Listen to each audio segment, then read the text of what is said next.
Hi guys, welcome to Ate Custom Vlog. So guys, gusto ko ipakita sa inyo ang Super Grandia na to. Itong Super Grandia na original kasi ay walang footrest. So kung makikita nyo, ang Ate Customs, meron kaming supplier from the abroad na ang footrest ito ay adaptable sa Super Grandia and Elite na Grandia sa seat number 3 and 4.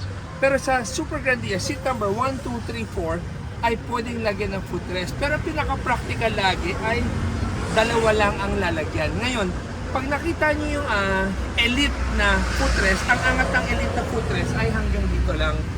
Etong aftermarket na footrest ay umaangat na parang lamesa. So kung kailangan mo magtrabaho or mag-laptop habang sa biyahe, pwede mo siya gamitin as table, or kung kumakain ka, pwede mong gamitin ito for emergency na wala kang table. So guys, available to sa Ate Customs. Tapos meron pa kami isang product na dinevelop, which is the headrest na katang-isip ng Ate Customs collaboration with Eurotex Foam. So guys, alam niyo naman, pag sabing Eurotex Foam, wala ka na pwede sabihin kundi dekalidad.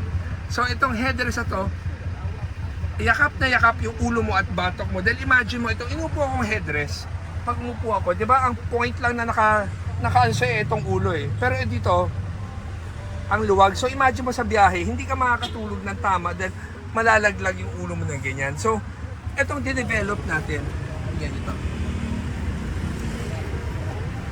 So, pwede ko siyang galawin, angatin ko, para makuha ko yung ayos ng higa na gusto ko, or i-recline ko siya para makuha ko rin yung tamang position. So, nagtitilt siya, umaakit baba rin siya, at saka nagtitilt. Ngayon, pwera doon, yung footrest na to, di ba, aangat pa natin ng angat na angat.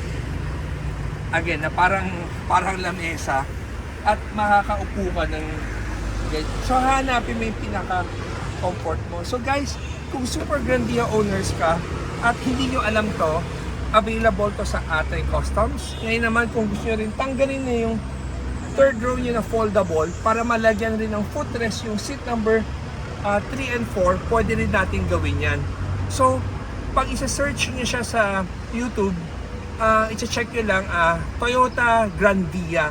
Ang Toyota Grandia sa ibang bansa ay 4 captain seats lang na puro may footrest. So, guys, if you're interested, call our office at 3411-5858. So guys, thank you for watching our video. Salamat din sa mga walang kasawaang pagnood sa video namin. At saka sa mga hindi pa nakaka-subscribe sa channel namin, click the subscribe button at saka like nyo lang yung page natin. So guys, thank you for watching, and always remember, Jesus loves you and God bless.